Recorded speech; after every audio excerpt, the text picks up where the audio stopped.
Lisa Kane stood in the communication center watching the screens go dark one by one. Each blank monitor meant another human colony had stopped sending signals. The outer rim settlements were dying and nobody could help them, the last message came. From Kepler Station at 3 in the morning. Chief Engineer Ryan Burke had sent it through an old mining relay that the aliens might not know about. His voice crackled through the static, telling anyone who would listen that 20,000 people were hiding in the asteroid tunnels. The Zephyrian ships hung in space. Above them, like crystal daggers waiting to strike the final blow, Lisa had been awake for 36 hours straight. Coffee stains marked her uniform, and her hands shook from too much caffeine and not enough sleep. She was the duty officer for long-range communications, which meant she got to watch humanity lose the war in real time. Every hour brought news of another system falling to the crystalline ships that moved through space like deadly jewels. The emergency council meeting started at dawn.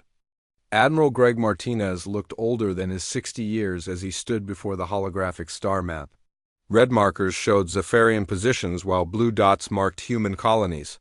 The red was spreading like a disease through the outer systems. Admiral Martinez spoke in the flat tone of a man delivering a death sentence. The United Colonial Defense Force had ships protecting Earth and the core worlds, but nothing left for rescue missions. The mathematical reality was simple and cruel. Save 20,000 colonists and risk losing 20 million people on the inner worlds. The choice was not really a choice at all. Commander Jake Phillips argued for sending at least one ship. Lieutenant Nina Foster suggested using automated drones. Captain Bob Turner wanted to try negotiating with the aliens. Admiral Martinez listened to them all and then shook his head. The Zephyrians did not negotiate. They conquered and they destroyed. The outer rim colonies were already gone in everything but name. Lisa said nothing during the meeting. She had learned years ago that junior officers who spoke out of turn did not advance their careers. But she listened to every word and memorized every detail of the tactical displays.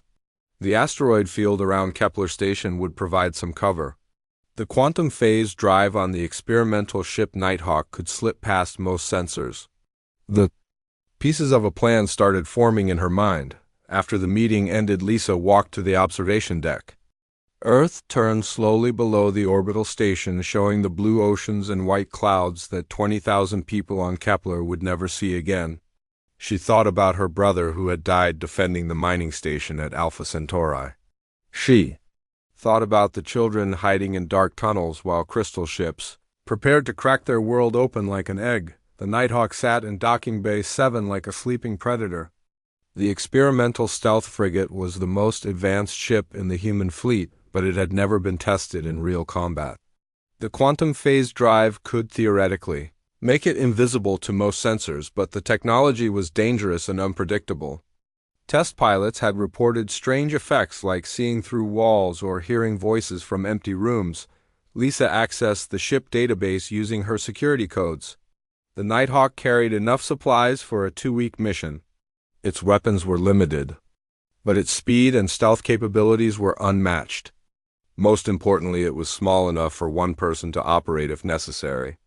The ship had been designed for reconnaissance missions behind enemy lines, not for rescue operations, but Lisa thought it might work anyway. She spent 3 hours studying the technical specifications and flight manuals. The quantum phase drive worked by shifting the ship slightly out of normal space, making it harder to detect, but also harder to control. The pilot had to maintain constant focus or risk phasing completely out of reality. Several test flights had ended with empty ships materializing in deep space with no trace of their crews. At midnight, Lisa made her decision. She could not save all 20,000 colonists, but maybe she could save some of them. Maybe she could buy time for an evacuation or create enough chaos to let some escape pods get away. The mission would probably kill her, but doing nothing would definitely kill them. She wrote letters to her parents and her sister explaining what she was going to do and why. She told them she was not brave or heroic, just stubborn and too angry to let good people die without trying to help. She sealed the letters in her personal locker where someone would find them eventually. Lisa gathered her gear and walked through the empty corridors toward Docking Bay 7. The night shift skeleton crew paid no attention to one more officer. Heading to check on a ship, her heart pounded as she approached the Nighthawk, but her hands remained steady. Fear was just another enemy to defeat. The ship powered up smoothly as Lisa ran through the pre-flight checklist. All systems showed green lights and the quantum phase drive hummed with contained energy. She programmed a course for the outer rim and sent a delayed message to Admiral Martinez that would not transmit until she was already gone. By then it would be too late to stop her. God, as Earth fell behind her, Lisa spoke to the empty cockpit, telling Ryan Burke and his people that help was coming. She did not know if she could save them, but she was going to try. The Nighthawk slipped into quantum phase and vanished from all sensors, carrying one angry woman toward impossible odds.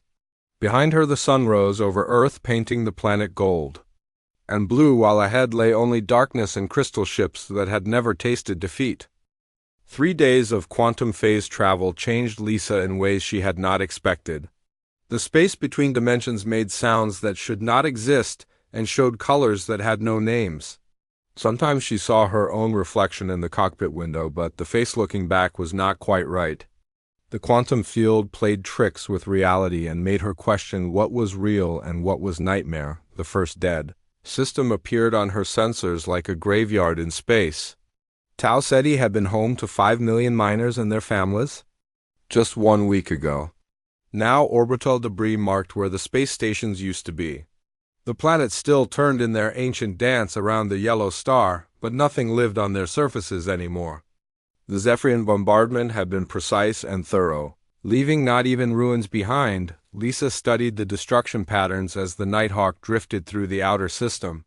The crystal ships had targeted every structure larger than a house, and every power source stronger than a flashlight. They wanted the planets intact but completely empty of human presence. This was not war in any sense she understood. This was extermination with the efficiency of a computer program. The ship's artificial intelligence spoke with the voice of a calm middle-aged man.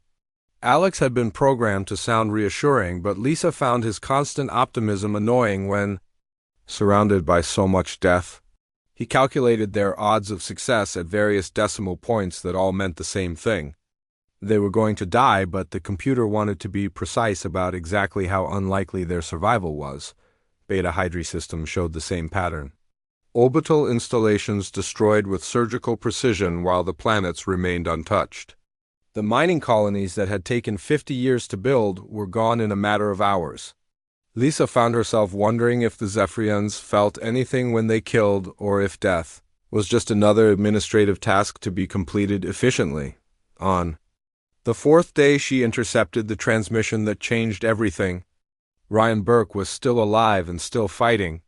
His voice came through an old mining relay buried deep in an asteroid that the aliens had not bothered to destroy. 20,000 people were hiding in the tunnel system that connected the major asteroids. They had food for maybe 2 weeks and air recyclers that might last a month. If they were lucky. Burke spoke in the calm voice of an engineer, reporting technical specifications, but Lisa could hear the fear underneath. The Zephyrians were conducting systematic sweeps of the asteroid field using some kind of sensor that could detect life signs through solid rock. They had found and destroyed 17 hiding places in the past 3 days. The survivors were running out of places to hide and options to consider. Lisa pushed the Nighthawk harder through quantum space as she approached the Kepler system. The phase drive was never meant for extended high-speed travel, but she did not have time for caution. Strange energy readings flickered across her instruments as the ship existed in multiple dimensions simultaneously. Alex warned her about cascade failures and dimensional instabilities, but she ignored his concerns. The Kepler system appeared on her long-range sensors like a vision from hell. 6 massive Zephyrian dreadnoughts hung in perfect formation around the asteroid field where the colonists were hiding. Each ship was 3 times larger than anything in the human fleet and covered with crystal formations that pulsed with their own internal light. Lisa had seen intelligence reports about Zephyrian ships, but seeing them in person made her stomach clench with primal fear. The aliens were beautiful in the way that natural disasters were beautiful. Their ships moved with organic grace despite being made of crystal and metal. Weapon ports opened and closed like breathing holes, while sensor arrays swept the asteroids below with methodical patience. They knew humans were hiding somewhere in the rocks, and they would find them eventually. Lisa studied the alien formation, looking for weaknesses she could exploit. The dreadnoughts maintained precise spacing that suggested some kind of coordinated targeting system. Their crystal hulls resonated at specific frequencies that might be vulnerable to the right kind of interference. The quantum phase drive could let her appear inside their formation before they could react, but she would only get one chance to surprise them. Alex calculated attack scenarios while Lisa planned her approach vector. A direct assault would last maybe 30 seconds before the Nighthawk was reduced to component atoms. But the ship's experimental weapons included harmonic disruptors that were designed to interfere with crystalline structures. If she could hit the right frequency at the right moment, she might be able to disrupt their coordination long enough for the colonists to escape. The plan was insane by any reasonable standard. One small ship against 6 massive dreadnoughts with weapons that could crack planets. Lisa would have to phase in and out of normal space, while targeting specific points on ships that could vaporize her with a single shot. The margin for error was essentially zero, and the chance of survival was even smaller, but 20,000 people were counting on someone to help them, and she was the only someone available. Lisa had never wanted to be a hero, but circumstances had other plans. She recorded a message to be transmitted on all human frequencies when she dropped out of quantum phase. Her words would reach Earth long after she was dead, but maybe they would inspire someone else to make the hard choices when the time came. The Nighthawk approached the edge of the Kepler system, running silent and invisible between dimensions. Lisa could see the crystal ships growing larger on her screens as she prepared to drop into normal space. Her hands were steady on the controls, and her mind was clear despite the fear that tried to claw its way up her throat. She had come this far alone, but she carried the hopes of humanity with her into battle. The Nighthawk dropped out of quantum phase just as the Zephyrian dreadnoughts began their final bombardment sequence. Lisa materialized the ship inside their formation where no human vessel should have been able to appear. For 3 precious seconds, the aliens did not know she was there. Those seconds would have to be enough. The lead dreadnought filled her forward view screen like a crystal mountain floating in space. Its harmonic weapons were charging with power that made the very fabric of space vibrate around them. Lisa targeted the resonance chamber that pulsed with blue light at the ship's center and fired everything the Nighthawk had. Harmonic disruptors and quantum torpedoes struck the crystal hull at the exact frequency needed to create cascade feedback. The effect was more dramatic than she had hoped. The alien ship's own harmonic field turned against itself as the resonance chamber overloaded. Crystal formations along the hull cracked and shattered while internal explosions lit up the dreadnought from within. The massive ship began to list to starboard as its harmonic stabilizers failed one by one, but the other 5 ships reacted faster than Lisa expected. Crystal weapons swiveled toward the small human ship that had appeared among them like a ghost. The space around the Nighthawk erupted in coherent energy beams that could slice through a moon. Lisa threw the ship back into quantum phase just as the first salvo arrived. Existing between dimensions felt like drowning in liquid starlight. The Nighthawk's hull groaned under stresses it was never designed to handle, while reality flickered between possible and impossible. Lisa could see through the walls of her own ship into spaces that existed only in quantum mathematics. Her reflection in the control panel showed a woman who was becoming something more and less than human. She materialized again behind the second dreadnought and struck at its harmonic core before disappearing back into phase space. The alien ship staggered as its resonance field collapsed, but it did not die as quickly as the first. Zephyrian engineers were already adapting their systems to compensate for harmonic interference. The window of surprise was closing fast. Deep beneath the surface of Kepler Station, Ryan Burke felt the vibrations of the battle through kilometers of solid rock. The tunnel system that connected the major asteroids carried the shock waves from each explosion like a seismic network. Children pressed against their parents while adults tried to look confident and failed. Everyone knew their fate was being decided in the space above them by forces they could not see or understand. Burke had managed to get the first evacuation group to the hidden launch bays where emergency pods waited in darkness. But moving 20,000 people through narrow tunnels took time they did not have. The elderly moved slowly and the children were frightened. Every few minutes someone would stop to rest or help a neighbor and the whole column would back up. Behind them, the Zephyrian ground forces had found 3 more hiding places in the past hour. Burke could hear their crystal armor ringing against the tunnel walls as they searched methodically through the asteroid complex. They moved with the patience of machines that had all the time in the universe. Sooner or later they would find the main refugee column, and then the evacuation would become a massacre above them. Lisa Kane fought a battle that defied every principle of space combat ever written. The Nighthawk flickered in and out of normal space like a quantum ghost striking at the crystal ships with weapons that were never meant for this kind of fight. Each attack required perfect timing as she phased back into reality just long enough to fire before disappearing again. The third dreadnought fell when its harmonic core went critical and tore the ship apart from inside. Crystal fragments scattered across space like deadly snow while the remaining ships adjusted their formation. Lisa realized the aliens were learning from each attack and modifying their defenses. What had worked against the first ship was less effective against the second, and almost useless against the third. Alex warned her about quantum cascade failures as the phase drive pushed beyond its design limits. The ship was starting to exist in too many dimensions at once, and reality was having trouble keeping track of where the Nighthawk actually was. Components flickered between solid and transparent, while the hull developed cracks that sealed themselves with quantum probability. Lisa targeted the fourth ship but found it had restructured its harmonic field into a defensive pattern that absorbed her. Disruptor fire. The crystal weapons turned toward her position before she could phase out, and coherent energy lashed across the Nighthawk's port side. Hull plates evaporated and atmosphere vented into space before emergency systems sealed the breach. The ship was dying around her, but Lisa kept fighting because stopping meant 20,000 people would die in the darkness below. She aimed for the connection points between the crystal formations and found she could disrupt the harmonic network that linked the alien ships together. When one dreadnought lost its resonance field, the others had to compensate, and that created vulnerabilities she could exploit. The fifth ship tried to ram her as she materialized for another attack run.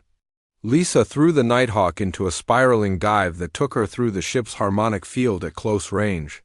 The alien crystal hull fractured along stress lines as competing frequencies tore at its structure. She emerged from the other side with the quantum drive screaming warnings about dimensional stability, but the Zephyrian ship was breaking apart behind her. 2 dreadnoughts remained, and both were adapting faster than she could adjust her tactics. Lisa could feel the quantum field starting to collapse as the phase drive reached its absolute limits. She had maybe one more attack before the ship either exploded or phased permanently out of normal space. Either way, the Nighthawk would be gone, and the colonists would face their fate alone. Burke's voice crackled through the communication system from somewhere deep in the asteroid tunnels.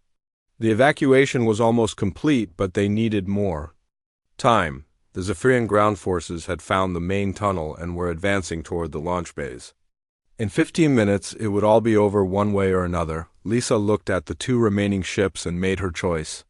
The Nighthawk could not win this fight, but maybe it could create enough chaos for the evacuation pods to escape. She aimed the failing ship at the command dreadnought and pushed the quantum drive into overload. If she was going to die, she would take as many of them with her as possible. Lisa Kane pushed the quantum drive beyond every safety limit as she aimed the dying Nighthawk at the command dreadnought. The ship existed in 17 different dimensions simultaneously while reality tried to decide which version was real. Hull plates flickered between solid matter and pure probability as the phase generators burned themselves out trying to maintain cohesion. The command ship was larger than the others and covered with more crystal formations that pulsed with malevolent intelligence. Lisa could see movement behind the transparent sections of the hull as Zephyrian crew members prepared for collision. They moved with fluid grace despite their crystalline exoskeletons, but she could sense their confusion.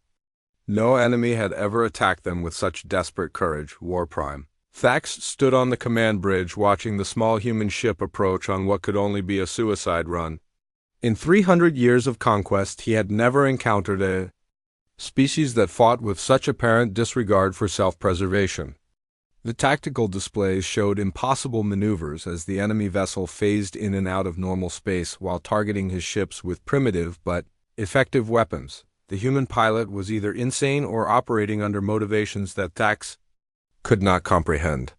Zephyrian military doctrine was based on logical assessment of costs versus benefits. No rational commander would sacrifice a valuable ship and trained crew for a few thousand refugees. Yet the evidence of his own sensors told him this was exactly what was happening. Lisa felt the quantum field collapse around her as the Nighthawk lost its ability to phase between dimensions.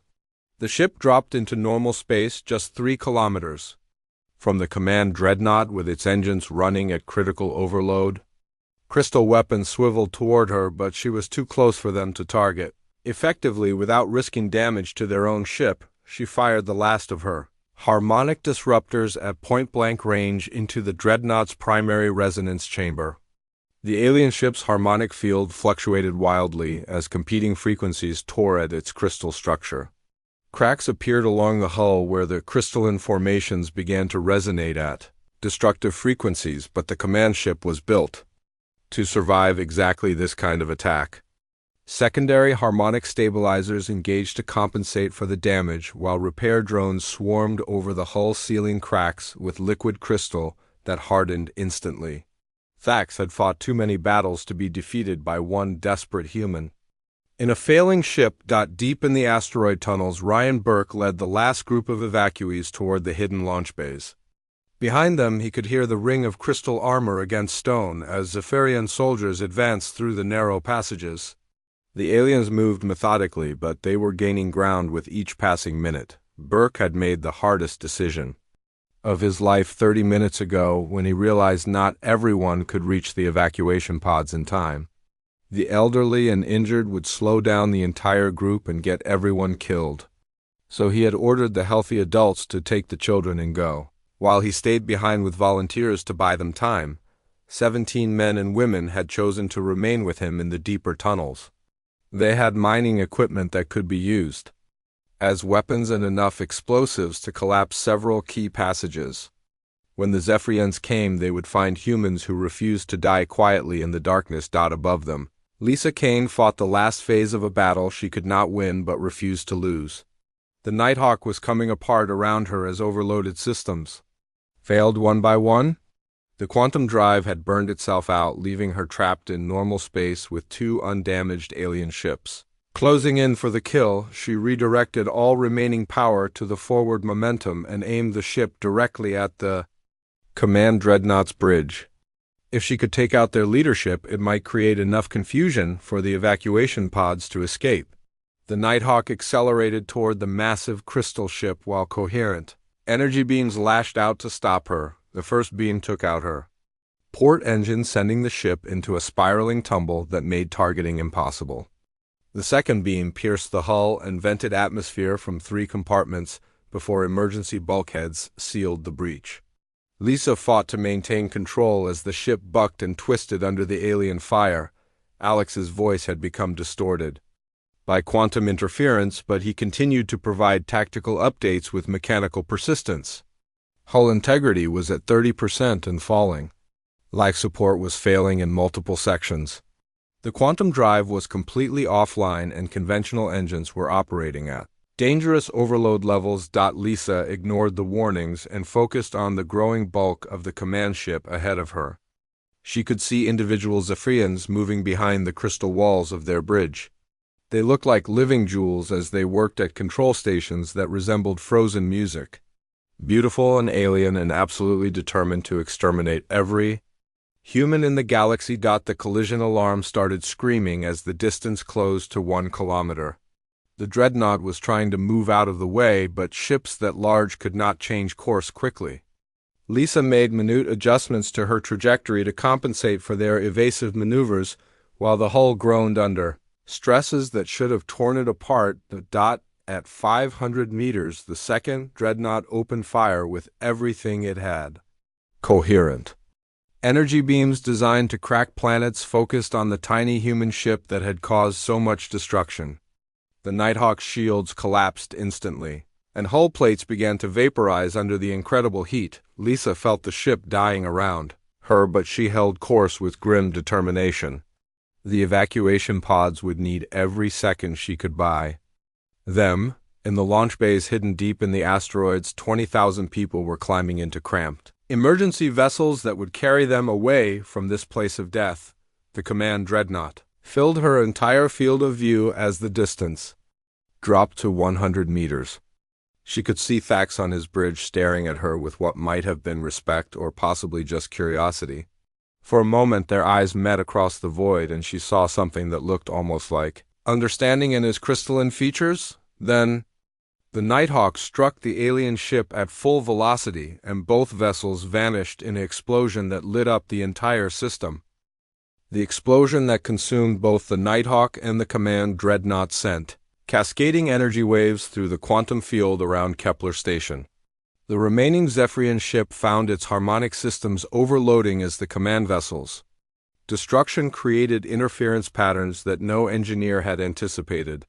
Crystal formations along its hull began to crack and shatter as competing frequencies tore at the ship's structure. War Prime Thax had survived the collision in an emergency escape pod that ejected automatically when his ship's destruction became inevitable. As he drifted in space watching the debris field that had been his flagship, he tried to understand what had just happened. The human pilot had sacrificed everything for people she had never met.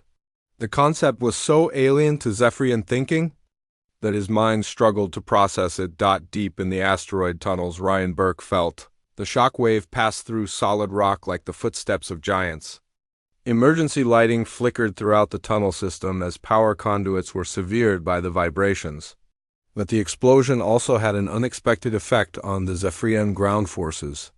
Their crystal armor depended on harmonic resonance fields that were suddenly disrupted by the chaos. Above, Burke and his volunteers found the alien soldiers stumbling through the tunnels with their coordination systems failing.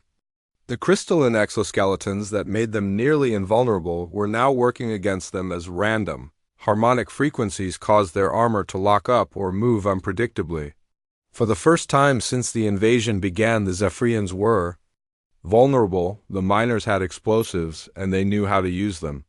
Burke led his people in a fighting retreat through passages they had helped dig years ago. When the aliens followed, they found tunnel collapses and booby traps that turned their methodical advance into a nightmare of falling rock and sudden death. The humans could not win, but they could make the victory cost more than it was worth. Above them, the evacuation pods launched from hidden bays, scattered throughout the asteroid field. 20,000 people crammed into vessels designed for half that number as the automated systems guided them away from Kepler Station. The pods were too small to carry life support for long journeys, but they had enough fuel to reach the nearest human outpost if they could avoid the remaining Zephyrian ship. The surviving dreadnought was crippled but still dangerous. Its commander tried to target the fleeing pods, but the harmonic disruption made precise fire control impossible. Crystal weapons that could normally hit targets across star systems now fired wild shots that missed by thousands of kilometers. The pods scattered in all directions like seeds on the wind, carrying their precious cargo toward safety. War Prime Thax watched the evacuation from his drifting escape pod and made a decision that would change galactic history. He activated his personal communication system and sent a direct signal to the surviving dreadnought, ordering them to cease fire and withdraw from the system. When his subordinate demanded an explanation, Thax could only say that he had encountered something that required careful study. The human pilot had shown him that there were forces in the universe more powerful than superior technology or overwhelming numbers. She had fought not from hatred or conquest, but from something his people had no word for.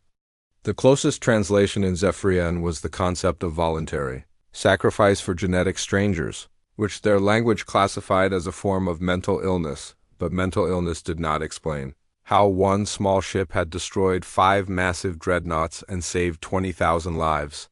Mental illness did not account for the tactical brilliance that had turned the Zephyrian Empire's greatest strength into its weakness. Thax began to suspect that humanity possessed something his people had lost long ago in their pursuit of perfect logic and efficiency. The evacuation pods reached the edge of the system as the crippled dreadnought limped away towards Zephyrian space. Ryan Burke and his volunteers had held the tunnels long enough for everyone to escape, but they would not be leaving Kepler Station. The asteroid complex was too damaged to support life, and there were no more ships coming to rescue them. Burke sat in the engineering control room watching the life support readings decline steadily. Oxygen would last maybe 6 hours, and the recycling systems were beyond repair. But he felt no regret as he looked at the communication logs showing that all evacuation pods had achieved minimum safe distance. 20,000 people were alive. Because of one woman who had come alone to fight impossible odds, 6 months later the Zephyrian High Command received Thax's report on the Kepler Station incident. His analysis was thorough and disturbing in ways that the crystalline leaders found difficult to accept. The human species demonstrated tactical capabilities that exceeded their technological development by orders of magnitude. More troubling was their apparent willingness to sacrifice individual survival for collective benefit. Thax recommended immediate cessation of hostilities with humanity, pending further study of their behavioral patterns. The Empire had conquered hundreds of worlds and dozens of species, but they had never encountered an enemy that grew stronger when faced with impossible odds. Destroying such determination would diminish the galaxy itself and serve no logical purpose. The peace treaty was signed on Earth 3 years later in a ceremony that drew representatives from across human space. The Zephyrian Empire formally recognized human territorial claims and agreed to withdraw from all occupied systems. In exchange, humanity would share certain technological advances that both species would benefit from, but the real monument to Lisa Kane's sacrifice was built on New Kepler Station, where the survivors had established a new colony. Ryan Burke had lived long enough in the damaged tunnels to see the rescue ships arrive and carry him to safety. As the new colonial administrator, he commissioned a memorial that could be seen from orbit. The words carved in quantum crystal were simple and powerful. Commander Lisa Kane, she came alone, but she carried us all. Every ship that entered the system would see those words and remember that one person with enough courage could change the course of history. Children learned her name in schools across human space, and pilots whispered prayers to her memory before dangerous missions. War Prime Thax visited the memorial once during the peace negotiations. He stood before the monument for nearly an hour studying the human faces that had gathered to honor their hero. When asked later what he was thinking, he could only say that he finally understood why the Zephyrian Empire would never truly defeat humanity. They fought for reasons that transcended logic and that made them dangerous in ways his people were only beginning to comprehend. The galaxy remembered Lisa Kane not as a conqueror or destroyer, but as someone who proved that love was stronger than fear and courage more powerful than overwhelming odds. Her name echoed through space on the voices of those she saved and the children they would raise. She had come alone, but her legacy would endure as long as humans reached for the stars.